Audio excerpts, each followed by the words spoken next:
Bienvenue, je suis Virginia Fumagalli, praticienne niveau 2 de QHHT et je pratique en Centre-Ouest Bretagne. Et aujourd'hui, je voulais vous parler des fondements de la QHHT, c'est-à-dire des croyances, des présupposés, des hypothèses que l'on émet quand on pratique la QHHT.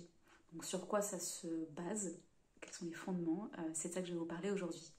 Alors le fondement numéro 1, la première vraiment ligne directrice que l'on a en tête quand on fait une séance de QHHT, c'est que toute expérience est source d'apprentissage et que nous vivons ce que nous avons besoin de vivre pour apprendre ce que l'on a besoin d'apprendre dans notre évolution. Donc, c'est l'idée que la Terre est une école dans laquelle on s'incarne pour venir apprendre des leçons et que les leçons vont nous être proposées jusqu'à ce que nous ayons maîtrisé cette leçon, qu'on l'ait apprise et qu'on puisse passer à la leçon d'après. Ce point de vue permet de retourner en arrière à la source d'un inconfort ou d'un schéma répétitif. Si on a un inconfort qui revient, c'est qu'il y a quelque chose à apprendre. C'est ça l'idée en fait. Et du coup, on revient à la première itération de cet inconfort ou de ce schéma répétitif pour comprendre ce que cette expérience cherchait à nous enseigner.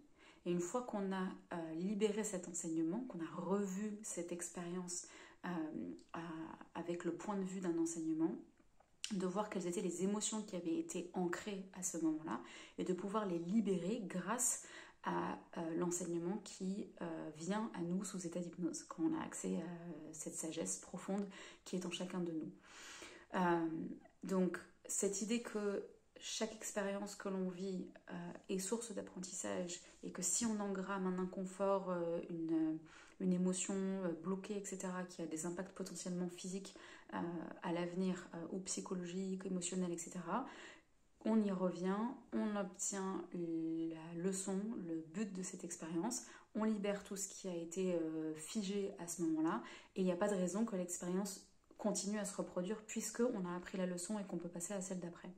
Cette perspective-là se retrouve aussi sur un schéma de vie antérieure. C'est-à-dire que non seulement chaque expérience qu'on a dans cette vie peut être source d'apprentissage, mais aussi chaque vie antérieure, en fait, on a vécu pour avoir des apprentissages, pour apprendre des leçons et pour aller de l'avant dans notre évolution d'âme. Donc, ces leçons-là, si elles n'ont pas été apprises dans une vie antérieure, vont être à réapprendre dans cette vie-ci. C'est comme un redoublement. Quelque part, on refait la leçon parce qu'on n'a pas réussi à l'apprendre dans une vie antérieure. Donc, on se retrouve en séance, si c'est le cas, si effectivement il y a quelque chose à débloquer d'une vie antérieure. Les personnes qui viennent dans un état d'hypnose se retrouvent dans la situation d'une vie antérieure. Donc, elles se voient porter des vêtements datés d'une certaine époque, dans un certain contexte historique qui n'est pas le leur. Dans un corps différent, un homme, une femme, vieille, jeune, c'est vraiment en fonction de l'expérience qui a été vécue. Et cette personne peut ressentir les mêmes émotions que dans cette vie antérieure, avoir les mêmes pensées, les mêmes informations en fait, et en revivant cette expérience, toucher du doigt qu'est-ce qui s'est passé, qu'est-ce que ça m'a fait à l'époque, qu'est-ce que j'ai ancré comme inconfort psycho-émotionnel, et qu'est-ce qui fait que ça continue à se reproduire et à avoir un impact sur ma vie d'aujourd'hui. On va libérer ça dans la vie antérieure et ça libère beaucoup de choses dans la vie présente.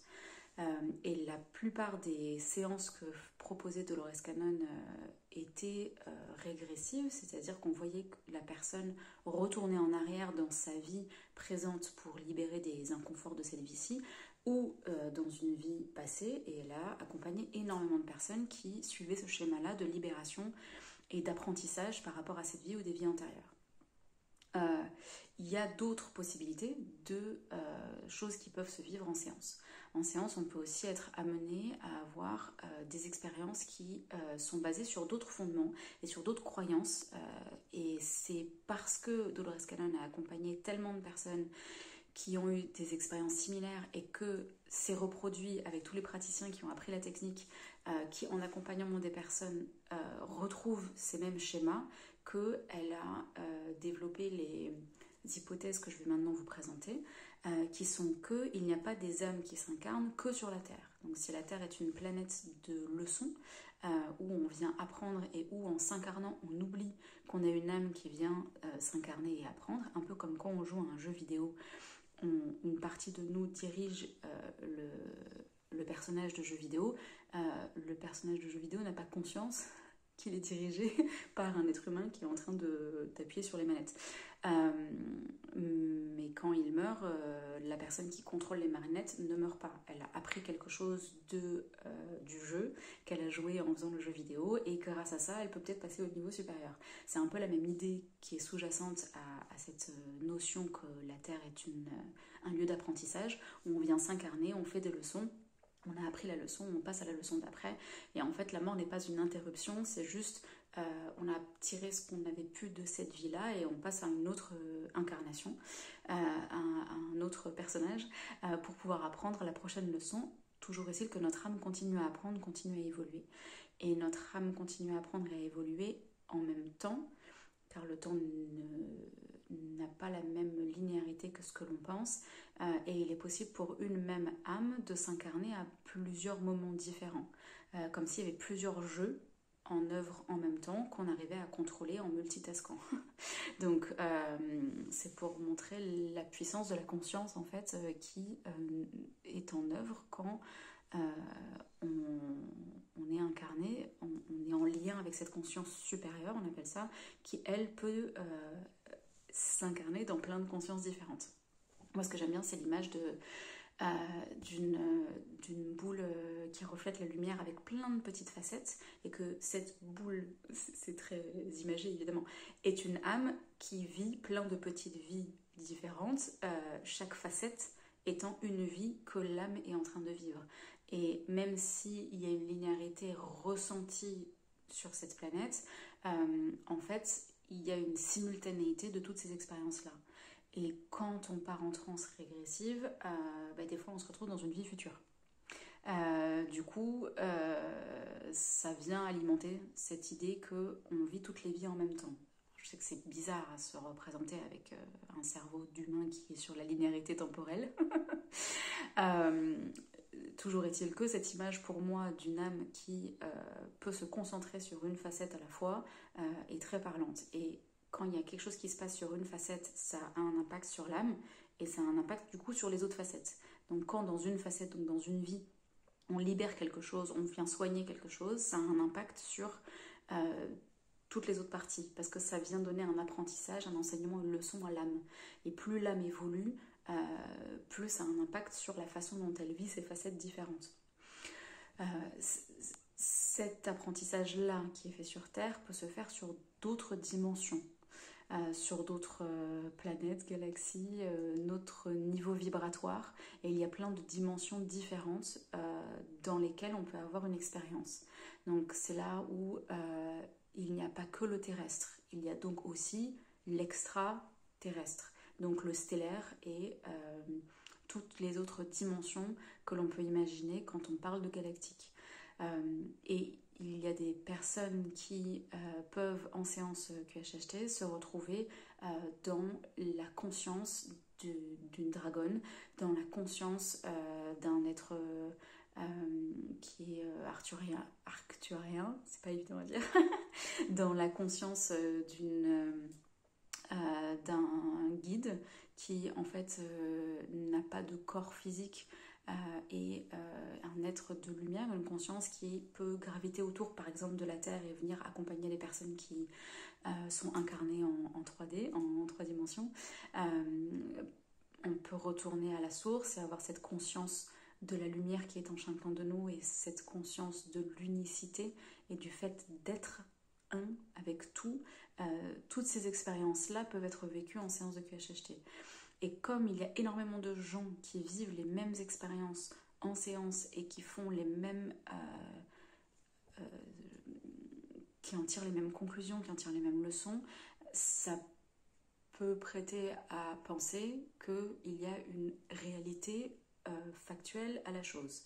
Donc l'hypothèse c'est, puisque tant de personnes retournent à la source, se trouvent en galactique, vont dans des vies antérieures, etc., sans en parler les uns aux autres, c'est que cette reproductibilité et cette dissémination d'expériences pourrait signifier que effectivement c'est ça qui se passe. Donc on part de ce présupposé-là. On se dit, s'il y a une reproductibilité telle, pour l'instant on n'a pas de meilleure explication que nous sommes des êtres de lumière qui s'incarnons sur la Terre pour apprendre nos leçons, qui avons la possibilité de nous incarner de différentes manières, et qui pouvons aussi être désincarnés et donc ne pas être dans un corps et avoir une existence en tant que conscience qui va au-delà du temps et de l'espace. Et ça devient très compliqué à appréhender pour un cerveau d'humain incarné dans cette dimension terrestre. Et donc petit à petit ça ouvre la perspective de ce qui est concevable en tant qu'être humain. Donc quand on s'embarque dans cette aventure d'ouverture de l'esprit, ça déstabilise un certain nombre de personnes. Et on se rend compte que ce qu'on croit être, finalement, n'est qu'une représentation d'une image qu'on s'en fait.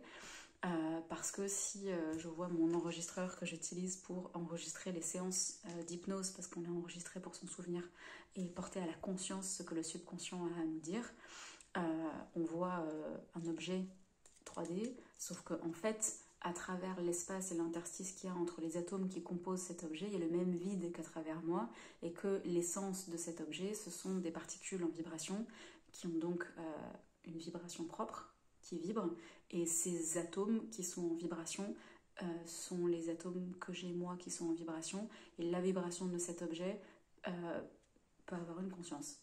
Et la vibration de tout objet autour de nous, de l'air, de la terre, des arbres, du verre, du papier, peut avoir une conscience. Et quand tout est empreint de cette idée de conscience, on est dans un autre univers en fait. On est dans une dimension où on peut être un avec un enregistreur et où on peut être un avec l'arbre, avec le feu, avec la terre, avec tous les éléments. Ça ouvre les portes sur le chamanisme, ça ouvre les portes sur les magnétiseurs, ça ouvre les portes sur le travail énergétique, ça ouvre les portes sur tellement de traditions et de choses ancrées dans des millénaires et des millénaires et des millénaires. Et ça donne des perspectives qui se retrouvent dans les enseignements des grands maîtres, dans les enseignements d'Einstein, de Bouddha, de beaucoup de personnes qui ont puisé une espèce de sagesse profonde et ont réussi à l'exprimer aux autres. Donc dans ce que dit Eckhart Tolle, dans ce que dit Jésus, dans ce que disent un certain nombre de grands maîtres qui ont marché sur cette terre. Donc cette sagesse profonde se retrouve et tout est imbriqué et tout est un. Ça c'est le truc fondamental en QHHT. On est tous des êtres de lumière au fond du fond. Il y a une unicité d'expérience, de ressenti, d'être. Et à travers cette unicité, moi j'ai retrouvé la foi en l'humanité, j'ai retrouvé du sens à la vie. Donc chacun y voit ce qu'il a besoin d'y trouver. Je trouve ça magnifique de me dire que au fond de chaque personne, il y a un être de lumière qui fait les expériences qu'il a besoin de faire pour aller de l'avant et pour évoluer en tant qu'âme. Et pour aller de plus en plus vers la compréhension de ce qu'il est intrinsèquement et profondément, qui est un être d'amour et de lumière illimitée. Belle aventure!